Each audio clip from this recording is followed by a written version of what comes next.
Hey Andrew, um, today is evaluation day, so here I am. I got your watch in. The things that we talked about in our email conversation are things that unfortunately have come to pass in terms of where you got the watch from, the way the description was worded, the thing that I was afraid of based on what you were telling me, what the pictures showed me, and how the caseback looked. They were fully borne out by how the watch is now. Uh, the watch, it's funny. I read the original description on the in the auction for this thing, and it's like, the things that they're talking about. It's just this movement is a 17 jewel Seiko Cal 6139B in nice condition. It is barely running. It is barely running. This was a junker movement that they got out of something, and they just put it in here and put it together long enough to make it run so that it would sell. This happens a lot in watches from the UK because the UK has a lot of watches from the Philippines because the UK didn't really bring as many Seikos in, I don't believe, as the United States. That's just a theory, but that seems to be the case that a lot of Seikos these days are just from the UK are in very rough condition. This one is gnarly. It's incredibly out of adjustment. It's also covered in rust.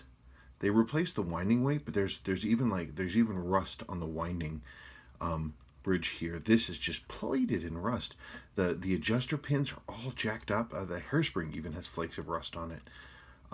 It's they really, the only reason I'm making this video for you, because you said, hey, if it's not really worth bringing back, let's not worry about it. I'm like, okay, well, that's fine, but it's still illustrative about one of the reasons that I counsel people not to purchase used watches from the UK, especially. Not because the UK is bad, but because the UK gets a lot of watches from the Philippines, and there are a lot of UK based sellers that buy watches in bulk from the Philippines that are faked like this to get people to buy them and spend money. But when I see things like this with a heavily polished case back, I'm like, oh boy. And then when I open up the back of this thing and I saw the rust, I'm like, it's just heartbreaking. I don't know what I could do with it. I don't, in terms of bringing it back. So this is not one I would recommend bringing back.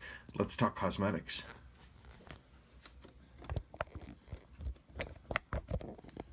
Come on, stop fighting me.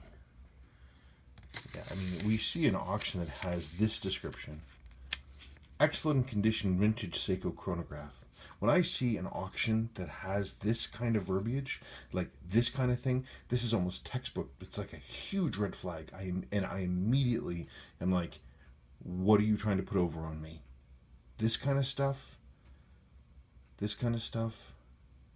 All the chrono functions work as they should. They're trying to snow people, and it's unfortunate. Let us talk cosmetics. So yeah, that rust,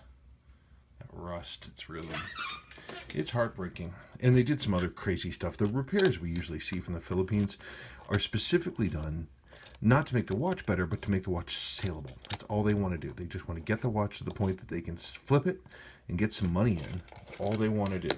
So this is this crazy mix. You can see a lot of the rusting and staining on the rotating ring here. So this watch must have been just filled with water. This is a dial from a different watch. In fact, this is a fake dial, I believe. Is it?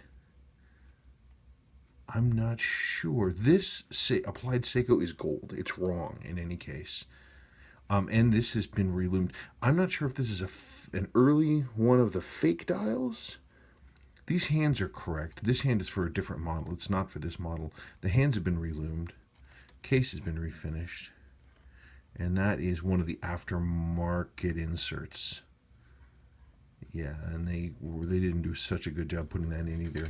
It makes me so annoyed for good people like yourself, for people who want to get into vintage Seiko, and they're dealing with these sharks that are taking these poor abused watches and turning them into these pieces of deception. It's heartbreaking. It's heartbreaking. This might have been saved, might not have been able to be saved, but it's going to be much harder to save it now because of the condition that it's in. It's heartbreaking. So I'm very sorry to be the bearer of bad news, but seemed very cheerful about it. I wish I had better news for you. You say you're looking for one of these in good condition. They're getting harder and harder and harder to get now. One of the things I can do, and I'm happy to do, is to evaluate auctions for you. So if you find auctions on eBay, if you look at my Worn and Wound article, at the end of that Worn and Wound article are my rules for buying on eBay.